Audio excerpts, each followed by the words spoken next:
Bonsoir et bienvenue à cette conférence virtuelle de voyage CA Québec. Je m'appelle Chantal Lapointe et je vais vous guider ce soir à travers une session d'information qui va porter sur Disney Cruise Line. Et je vais avoir le plaisir d'avoir avec moi une de nos conseillères en voyage, Marie-Lou Clavet. Marie-Lou, elle est férue et une experte en destination Disney et elle va s'entretenir avec moi sur comment planifier une croisière avec Disney Cruise Line, quels sont les types de navires, les itinéraires, qu'est-ce qui fait la différence Disney, en fait, vis-à-vis les autres compagnies de croisière. Alors, je souhaite la bienvenue. Bonsoir, Marie-Lou. Bonsoir Chantal. Quel plaisir de t'avoir avec moi. Ah oui, mais ça me fait plaisir. Toujours parler Disney, c'est toujours un plaisir. Tu as même amené tes oreilles avec toi ce soir. Ben oui, c'est ça, la magie partout. Donc, oui, c'est ça. Je me dis toujours, à chaque fois que je parle de Disney, dans la mesure du possible, j'aime ça pouvoir partager de toutes les façons possibles, mais j'aime ça les collectionner aussi également. Surtout, oui, ça doit être une très jolie collection. Hein, Oui, j'en ai quelques-uns. Écoute, mais on va parler de Disney Cruise Line. Avant d'aller un petit peu plus loin, on sait on est à l'automne, à plein mois de septembre, mois d'octobre, pour pouvoir commencer à penser à voyager cet automne, cet hiver, le printemps, l'été prochain. On fait des plans longtemps à l'avance pour aller à Disney, comme on peut décider du jour au lendemain d'y aller. Ce qui est important de penser, c'est que compte tenu du contexte post-pandémique dans lequel on évolue présentement dans l'industrie du voyage, Voyage CA Québec a mis à votre disposition un outil en ligne vraiment intéressant. Si vous allez sur voyagecaquebec.com et vous cliquez sur l'onglet « Avant de partir », on va vous amener vers un site ou une page du site qui peut vous donner toutes les informations pertinentes à la préparation de votre voyage. C'est-à-dire que vous allez pouvoir voir quels sont les critères pour voyager aux États-Unis, quels sont les critères pour aller à Orlando. Et évidemment, si vous faites une croisière, ça implique des arrêts dans d'autres pays ou dans d'autres endroits. Est-ce qu'il y a des protocoles sanitaires particuliers à prendre en considération? Donc, vous défilez, comme vous voyez à l'écran, et vous pouvez même vous rendre jusqu'à un site, en fait, une application à l'intérieur du site qui s'appelle Sherpa. L'outil Sherpa va vous permettre de rentrer vos informations. Est-ce que vous êtes un détenteur de passeport canadien? Est-ce que vous êtes vacciné? De où vous allez partir? À quel endroit vous allez atterrir? Bref, toute l'information pertinente à votre voyage. Et l'outil va travailler pour vous dire quels sont les critères, les protocoles. Devez-vous être vacciné? Est-ce qu'il y a une quarantaine qui doit être faite? Est-ce qu'il y a des masques qui doivent être portés? Bref, toute l'information est là. Elle est mise à jour très régulièrement, plus qu'une fois par jour, même souvent. Alors, profitez-en, c'est un outil qui est là pour vous, pas seulement pour Disney ou pour les croisières, mais vraiment pour partout à travers le monde. Alors, quand on fait une promesse d'accompagnement chez Voyage CA Québec, on le fait avec tous les outils possibles. Évidemment, on veut parler de Disney Cruise Line, une flotte de navires assez particulière, assez unique, parce qu'évidemment, quand on pense à Disney, on pense à magie, on pense à plaisir, on pense à expérience et qualité de service. Marie-Lou, parle-nous un petit peu des navires de Disney Cruise Line. Comme tu as bien dit, Chantal, la flotte Disney est axée vraiment sur la magie, puis sur faire vivre l'expérience de Disney à bord des différents navires là, qui sont présents, dont on rentrera plus en détail plus tard, mais le nom des navires va vers ça aussi, donc le Magic, le Wonder, le Dream, le Fantasy et le Wish, donc tout récemment. Alors, tous des mots qui vraiment viennent évoquer la magie et l'émerveillement qu'on peut avoir à bord. À bord, il y a beaucoup de choses aussi. Vous pouvez rencontrer des personnages comme c'est possible dans les parcs, il y a des spectacles. La nourriture est exceptionnelle aussi, donc c'est un résumé, là, un grand résumé quand même de ce qui est possible d'avoir sur les bateaux Disney, mais c'est pas juste pour les enfants, c'est pour tout le monde aussi. Oui, on va voir un petit peu plus loin Oui. qu'on a des sections réservées aux adultes, aux adolescents, et on a des sections réservées aux enfants. Bien sûr, sont vraiment pas oubliés. Hein? C'est ça. Alors, si on pense aux catégories, en fait, quand on pense à Disney, est-ce qu'on va voir des personnages à bord? Quels sont les éléments différenciateurs qu'on va retrouver à bord des navires? Principalement, c'est sûr qu'il y a effectivement les personnages qu'on peut rencontrer à bord c'est même plus facile de les rencontrer parfois même que dans les parcs à cause qu'il y en a beaucoup, il y a une grande variété, l'attente se fait bien, c'est vraiment, c'est le fun. C'est vraiment la façon de vivre l'expérience Disney différemment. Parmi les autres choses qui peuvent être faites aussi, il y a des clubs pour les enfants, mais aussi des clubs pour les adolescents, avec des activités à bord aussi exclusives à eux. Des fois des chasses au trésor, des choses comme ça. Il y a évidemment des zones pour adultes là, dont on avait parlé. Mais dans les zones, dans les choses en fait qui sont différentes vraiment pour les bateaux Disney, le service aussi de restauration, comment ça fonctionne, c'est ça nous permet d'essayer vraiment tous les restaurants qui sont inclus dans notre croisière avec un système vraiment unique de rotational dining, qu'on peut dire là, en anglais, malheureusement, il n'y a pas vraiment de terme français. C'est qu'en fait, on tourne, puis notre serveur nous suit d'un restaurant à l'autre. Et ça, c'est vraiment unique là, à la flotte de bateaux Disney. Fait que notre serveur, à la fin de notre voyage, nous connaît bien, on le connaît bien, il sait qu'est-ce qu'on aime, puis c'est le fun de se retrouver vraiment là, avec la même personne tout le temps. Puis le service, évidemment, est impeccable, là, donc à bord. Les spectacles aussi de qualité Broadway qu'on a aussi sur le site, sur les différents navires de Disney, des spectacles différents pour chacun des navires. Vraiment des belles prestations pour cette flotte. J'aime beaucoup les repas en rotation, en fait, de changer de restaurant, mais d'avoir la même équipe de serveurs. C'est très personnalisé comme service. Un autre élément de différenciateur que j'aimerais rajouter, puis souvent les gens nous posent la question, les navires sont en fait vraiment orientés sur des activités familiales. Oui. Et les valeurs de Disney se retrouvent à ce niveau-là. Ce qui fait qu'une des particularités des navires de Disney, c'est qu'ils n'ont pas de casino. Aucun navire de Disney n'a de casino. Pourquoi? Parce que, évidemment, on désapprouve en termes de valeurs familiales. On ne veut pas encourager le jeu. Compte tenu qu'il y a des enfants avec nous, ce serait de lancer le mauvais message.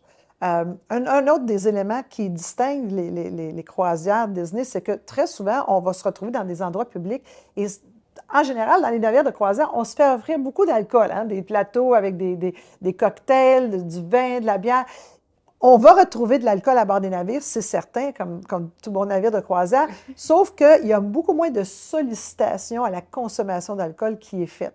Et ça crée une ambiance tout à fait différente. Le fait qu'il n'y ait pas de casino, que ce soit très familial, et on a des endroits, des bars, des bars, si on peut les appeler comme ça, ou des sections du jeu. C'est ça, lounge. Où c'est pour toute la famille. Oui, moi, entre autres, j'ai appris à dessiner des personnages de Disney.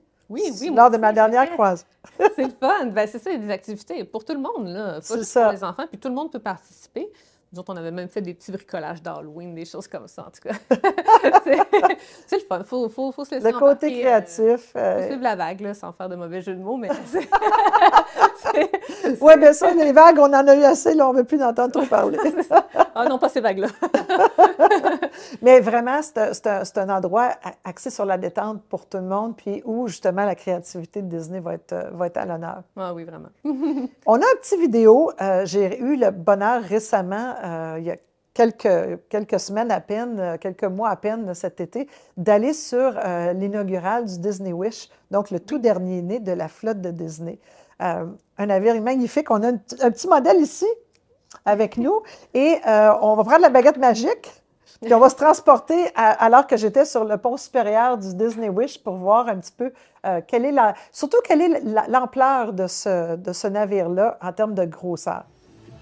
Le nouveau navire de la flotte de Disney Cruise Line, le Disney Wish, en offre vraiment plein la vue, que ce soit par ses attractions à bord du navire, l'animation qu'on y retrouve, pour tous les groupes qui se retrouvent ensemble, que ce soit de la famille, les couples, les familles avec jeunes enfants ou moins jeunes, ou ceux qui sont simplement des jeunes de cœur, vont trouver vraiment des points intéressants. L'Aquamouse, pour ceux qui ont déjà fait des croisières avec Disney Cruise Line, l'Aquadoc en version stéroïde, de l'animation, des activités à bord, comme évidemment on retrouve sur tous les navires de Disney Cruise Line, mais également des arrêts incontournables à Castaway Cay, l'île privée de Disney, puisque le Disney Wish est maintenant basé à Port Canaveral, à peine à 1 heure de distance du Walt Disney World Resort. Ce qui en fait une très, très belle combinaison de faire un séjour à Walt Disney World et de poursuivre avec un séjour avec Disney Cruise Line pour vraiment prendre le temps de se reposer, de prendre le temps de relaxer et de se détacher un petit peu des émotions fortes qu'on a vécues à Walt Disney World. Alors, vous voyez sur la vidéo, il y avait un petit peu de vent, un petit peu de son. C'était vraiment très live. Comment c'est grand et dégagé derrière moi. On voyait l'Aquamouse. On va en parler un petit peu plus tard. Parce que les gens me posent la question. Ils nous posent, hein, est-ce qu'il y a des attractions à bord? En fait, il y en a une attraction. On va en reparler tantôt. Maintenant qu'on l'a entrevue. Mais tout est sujet à être thématisé. Comme par exemple, on voit quand on est sur place des bars, des restaurants justement, dont un Marvel les personnages de Marvel viennent participer avec nous. Il y a une interaction qui se fait avec les écrans sur les murs. Même le centre de table est interactif. Alors, on est vraiment dans l'immersion dans le monde de Disney. Il y a même un bar, le Hyperspace Lounge, qu'on voit à l'écran de Star Wars, où on est littéralement dans une capsule spatiale et on va traverser cet univers au cours de la soirée. On voit l'extérieur, ça va vite, là. Ça vient me toucher, ça. Oui, j'ai vu quelques images, effectivement, quand ça part un peu en hyper vitesse, là, mon Dieu, c'est très, très impressionnant d'avoir ça à bord d'un navire là, de croisière. Là, on est vraiment ailleurs. On se retrouve vraiment dans un autre univers. On parlait de l'attraction, la Aquamouse. Parle-moi-en un petit peu. Donc, la Aquamouse, qui est vraiment la première attraction en mer que Disney a créée, alors qui est en tant que telle comme une glissade d'eau, évidemment, comme son nom l'indique un petit peu. Alors, on peut voir aussi un peu sur les images. Alors, c'est vraiment comme si on montait comme une montagne russe, mais glissade d'eau, évidemment. Puis là, il y a des... vous suivez Mickey puis Minnie là, à travers une aventure. Il y a des écrans à l'intérieur, des lumières. C'est la première attraction en mer, là, vraiment faite par Disney. Puis c'est exclusif au Wish pour l'instant, là, puisque ça a commencé cette année. Mais Disney a beaucoup d'exclusivité avec ça, ces navires. Les navires sont noirs. Une des choses qui est intéressante à savoir pour ceux qui sont vraiment des fans de Disney, les navires ont été dessinés de la façon dont ils sont, donc à coque noire et le haut blanc, parce que Walt et son épouse Liliane adoraient aller faire des croisières en Europe. On parle de ça dans les années 30, 40, 50. Et les navires de Disney ont été dessinés en fonction des photos que Walt avait gardées de ses croisières avec son épouse. Alors, c'est la raison de sa couleur. Un des changements qu'ils ont fait, ça a été le premier navire de croisière à demander l'autorisation à faire des feux d'artifice en pleine mer.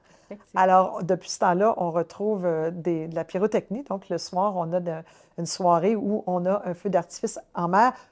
Évidemment, sous toute réserve, c'est toujours dépendant de la température, mais généralement, généralement, on y a droit. La magie. Souvent, c'est reporté peut-être à une autre journée. Moi, je me rappelle la fois que j'avais fait la croisière, le soir que c'était prévu, ça avait été reporté, là, donc un autre jour, là, puis c'était pas un problème là, du tout non plus. Dans les autres exclusivités, tu me fais penser, parce que tu parlais de la coque du bateau, les bateaux de sauvetage aussi, sur tous les navires de croisière qui sont orange, évidemment. Mais là, pour ne pas briser aussi la couleur, la gamme de couleurs de Disney, donc ils sont jaunes et ils ont eu une autorisation spéciale, là, donc la garde côtière, c'est ça, on regarde c'est la couleur de Mickey. Fait que ça vient vraiment pas briser la magie, encore une fois, là, donc tout est intact. Tout est vraiment très thématisé et le raffinement est à l'honneur. On pense souvent à Disney, on se dit « Ah, mais croyez-moi, la finition, la qualité de ce produit-là est vraiment, ça dépasse les attentes. » Vraiment. On va coucher en quelque part sur le navire. Marie-Lou, parle-moi un petit peu des cabines. Donc, il y a différentes catégories de cabines, bien sûr, là, à bord. Des cabines intérieures, des cabines vues sur l'océan, des cabines, évidemment, avec véranda. Et ensuite, on va avec des catégories supérieures, donc plus suite, catégorie concierge, etc., tout dépendant du type de navire.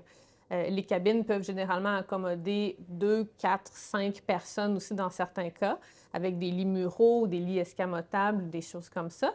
Puis, vous avez aussi dans les cabines, souvent les salles de bain, comme des demi-salles de bain séparées. Puis ça, c'est vraiment intéressant sur les bateaux Disney d'avoir accès à ça. C'est que d'un côté, vous allez avoir une vanité, donc lavabo et tout, avec douche ou bain-douche, évidemment. Et de l'autre côté, une autre vanité avec la toilette. À ce moment-là, tout le monde peut se préparer en même temps. Dans les cabines familiales, c'est intéressant d'avoir accès à ça, là, surtout pour ne pas trop se marcher sur les pieds. Pour pas entendre crier « Maman! Là, ça fait 5 minutes qu'elle est dans la toilette! » Fait que là, comme ça, c'est plus le fun un peu là, pour tout le monde aussi. C'est pas mal les grandes catégories de cabines. Puis sur certains navires aussi, dans les cabines intérieures, il y a des hublots magiques là, qu'ils appellent Magical Porthole, qu'ils disent en anglais, Oui. sur lesquels donc on a la vue sur la mer en temps réel, mais aussi qu'il peut y avoir des petits personnages qui peuvent venir vous visiter. Là. Fait que des fois, ça vient donner un peu d'attrait à une cabine intérieure, que des fois, les gens se disent, bon, c'est plate, il n'y a pas de hublot, quoi que ce soit, mais là, ça vient... Un hublot virtuel avec une caméra qui est dirigée à l'extérieur. C'est ça. Et si on est du côté tribord ou bâbord, la caméra, elle est effectivement du même côté que votre cabine. Alors, Ça, c'est on vraiment voit en temps réel. Là, ouais. ce qu'on verrait si on était dans une cabine avec un vrai hublot. Parle-moi des navires. Tu parlais tout à l'heure des 5 navires. On a commencé par le Disney Magic, qui est le premier-né de la flotte de Disney. C'est ça. Donc, le tout premier bateau, là, le bébé de Disney, le bébé, ce serait peut-être plus le Wish, mais enfin, disons l'aîné de la flotte de Disney, donc le Disney Magic, alors qui comporte 875 cabines, qui a été rénové là, dans les dernières années pour être un petit peu plus quand même au goût du jour, mais qui est vraiment le bateau initial de Disney, sur lequel on peut retrouver donc 3 restaurants pour le système de rotation dont on parlait tout à l'heure. Un nouveau restaurant là, qui a été repensé aussi, qui est maintenant un restaurant thématique de réponse. Donc, c'est Rapunzel's Royal Table. Puis là, on vit comme si c'était les célébrations du mariage à Finn, puis à Réponse, puis comme si c'était sa fête aussi. Puis il y a aussi, évidemment, Animator's Palette, qui est un restaurant qui se retrouve sur tous les navires de Disney. Et le restaurant aussi Lumière, donc thématique La Belle et la Bête. Alors vraiment, des bons restaurants à visiter. Puis, vous avez le Aquadoc, qui est une attraction aussi en tant que telle, mais pas une attraction comme on l'indiquait avec l'Aquamars de tout à l'heure, mais qui est une glissade d'eau qui se retrouve aussi sur les navires de Disney. Similaire au Disney Magic, il y a le Disney Wonder, donc qui est vraiment le navire sœur là, du Disney Magic, qui aura un petit peu le même genre de prestations, 875 cabines également. Puis pour celui-là, il y a un des restaurants. Donc, au lieu du restaurant de réponse, on a le restaurant de la Princesse et la Grenouille, alors Tiana's Place. On a encore une fois l'Animator's Palette, puis aussi le Triton, qui est le restaurant donc thématique de la petite sirène, là, cette fois-ci. Alors, ce sont les navires qu'on appelle classiques, donc les premiers qui ont commencé à sillonner les mers avec la bannière Disney, avec le nom Disney. Et compte tenu que ce sont des plus petits navires, ce sont souvent ceux-là qu'on va retrouver qui vont aller naviguer sur les mers ailleurs qu'au départ de Port Canaveral en Floride.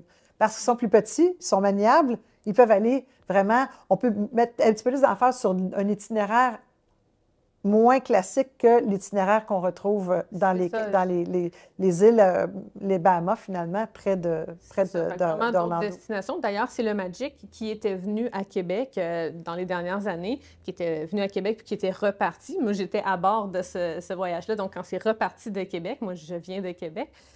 Donc, c'était vraiment unique. Puis justement, ça faisait une destination différente, vu que le navire était plus petit. On a pu se rendre à Bécomo et au Saguenay aussi. Là, donc, c'est très agréable d'avoir ce côté maniable-là. Chaque navire, par sa taille, a des avantages et des facteurs à considérer, si on peut dire. Dans la deuxième génération, on retrouve 2 autres navires qui sont arrivés dans la flotte de Disney, le Dream. Oui, donc le Dream, alors c'est ça qui a été inauguré il y a quelques années. Donc, un petit peu plus gros là, à ce moment-là que la gamme de Disney Magic, Disney Wonder, avec 1250 cabines. Alors, comme je disais, un petit peu plus gros. Il va y avoir aussi 3 restaurants en rotation là, qui seront inclus. 2 restaurants pour les adultes seulement. Tantôt, j'ai oublié de mentionner qu'il y avait le restaurant Palo qui est à bord de tous les bateaux Disney, qui est un restaurant adulte seulement. Mais à bord du Dream, il va y avoir aussi le Rémy. Rémy, si vous êtes fan de Disney, vous comprendrez que ça fait référence à notre cher petit chef à Ratatouille. Alors, un restaurant de cuisine française, évidemment. Puis, donc, c'est ça, les restaurants qui sont à bord, encore une fois, Animator's Palette, Enchanted Garden, puis aussi un autre, donc le nom m'échappe malheureusement. Mais en fait, là, vous avez aussi les attractions, donc piscine pour adultes, la glissade d'eau encore une fois. Donc, beaucoup de choses quand même qui reviennent, mais le navire est un petit peu plus gros à ce moment-là. Un petit peu plus volumineux, effectivement. On retrouve section pour adultes aussi. On reviendra aux sections, mais on va parler de la sœur ou du frère du Dream, le Fantasy. Le Fantasy, c'est ça. Donc, juste avant, le Wish était le dernier navire là, de la flotte de Disney. Alors, similaire encore une fois au Disney Dream, même nombre de cabines. Encore une fois, le Palo, le Rémy qui sont sur place. vraiment le navire sœur. Là. Oui, ils sont pratiquement identiques. Ils font des itinéraires. Ce qui est intéressant, c'est le type d'itinéraire qu'ils peuvent faire. On voit ici à l'écran une cabine de type véranda pour montrer un petit peu vraiment comment on a de l'espace. Les cabines sont conçues ce sont parmi les plus grandes dans l'industrie pour accommoder les familles, justement, parce qu'on voyage avec des enfants, bien, ça nous prend un petit peu de place. Une des choses qui est intéressante à considérer quand on pense à la façon dont ces 4 navires-là ont été conçus, on a toujours une section pour adultes, pour adolescents et enfants. En avant du navire, on retrouve la section pour adultes. Le vent circule et c'est plus silencieux en avant qu'en arrière. Devant, on a section pour adultes avec sa piscine. Dans le centre, on a une piscine pour la famille. Oui. Et derrière, on a la piscine pour les tout-petits, celle qui est en forme de tête de Mickey Mouse, qui est un peu coussinée, là, oui. comme quand on fait de la gymnastique, là, c'est un caoutchouc très solide. Alors, c'est très convivial, c'est bien conçu. C'est certain que les adultes vont pouvoir se retrouver entre eux, mais ils peuvent aussi, évidemment, profiter de toutes les installations qu'il y a ailleurs sur le navire. Mis à part les ponts où il va y avoir justement des sections pour enfants seulement et pour adultes également. Là, c'est exclusif, vraiment. On va vraiment aller vers ça.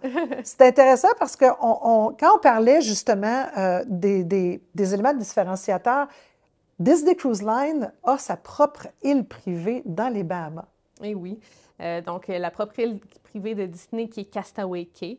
Donc, vraiment une île qui a juste les navires Disney qui se rendent là. Alors, sur lequel il va y avoir évidemment une tonne d'activités que vous pouvez faire. Donc, du kayak, je pense même la tyrolienne, des locations d'équipements, évidemment, la plage, bien sûr. Il y a une plage pour la famille, mais aussi une plage pour adultes seulement. Serenity Bay. Exact. Oui. Fait que, il y a même aussi quelques personnages que vous pouvez rencontrer qui vont être habillés, évidemment, comme si tu étais en vacances, eux aussi. Puis, vous pouvez manger sur place aussi la nourriture. Il y a un barbecue, je crois, là, en fait, que c'est inclus. Donc, la nourriture qui est là, vraiment comme si vous étiez à bord du navire. Donc, l'île privée là, de Disney, là, il y en a une deuxième là, qui s'en vient aussi. Là, ça a été annoncé il n'y a pas si longtemps par Disney. Donc, il y aura une autre option d'île privée bientôt là, pour la flotte de navires. Ce qui est intéressant aussi, c'est que quand ils ont aménagé Castaway Cay, ils ont creusé une tranchée pour que le navire puisse accoster directement à l'île.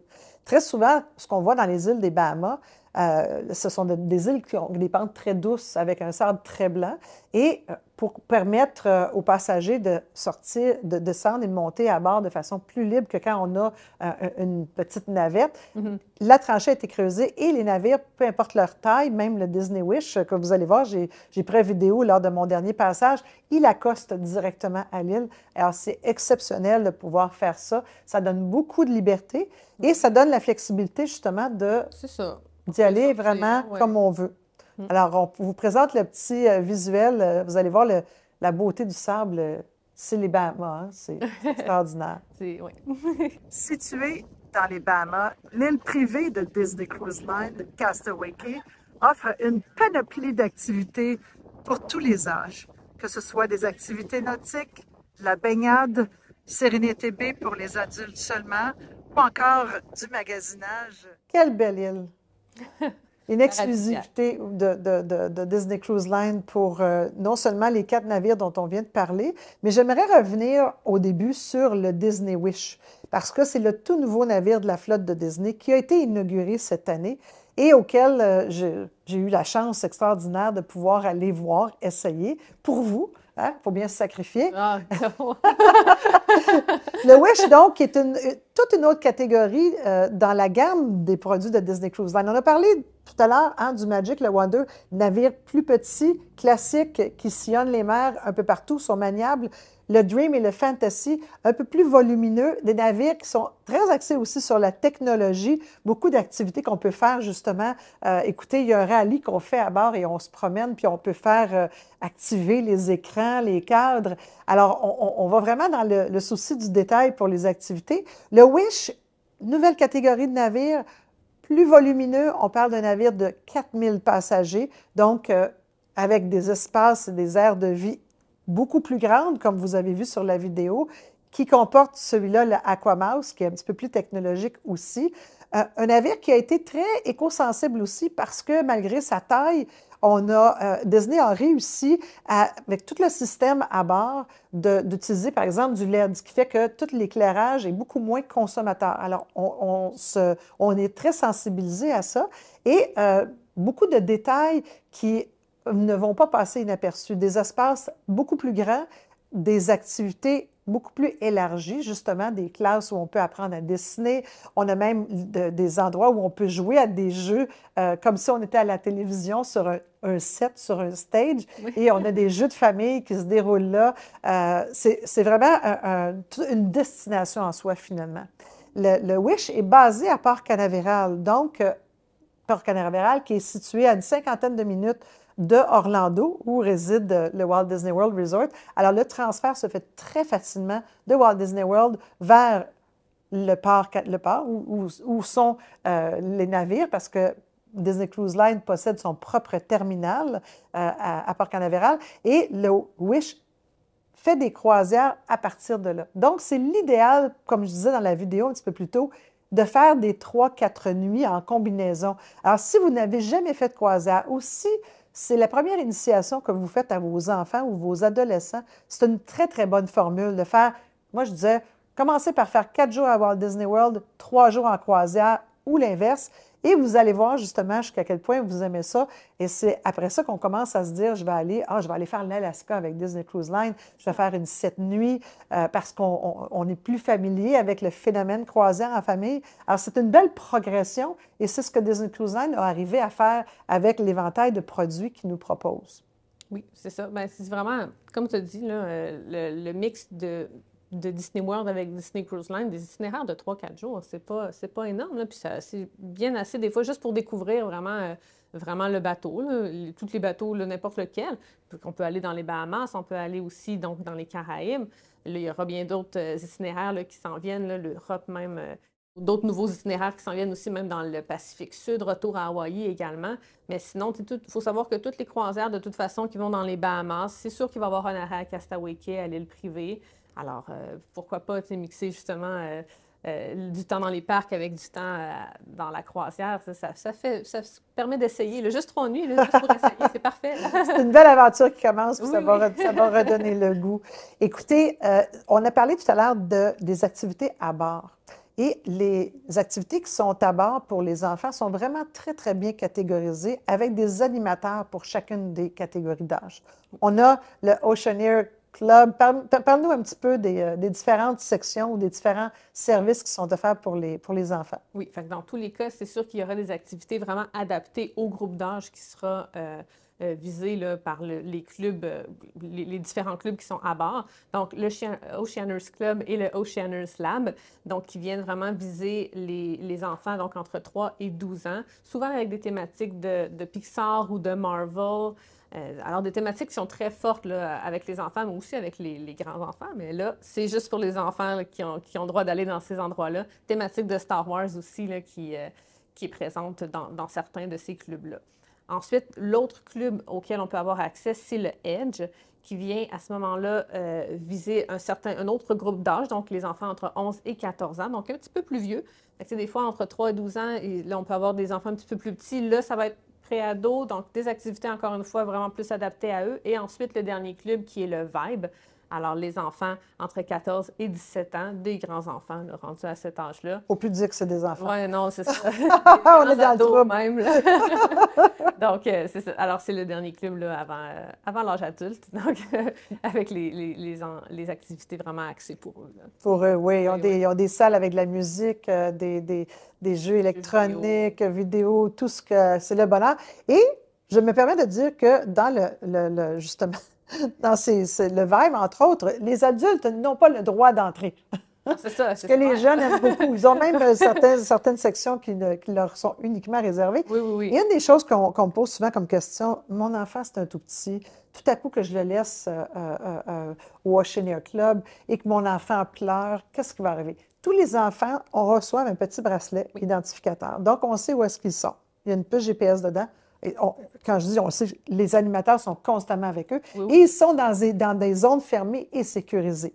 Donc, question sécurité, on a la paix. Oui, la paix. Les activités qu'il y a à bord, laissez-moi vous dire, historiquement parlant, par expérience, quand les enfants pleurent, ce n'est pas parce que les parents sont partis, c'est parce qu'on vient de leur dire qu'ils doivent sortir du Oceania Club.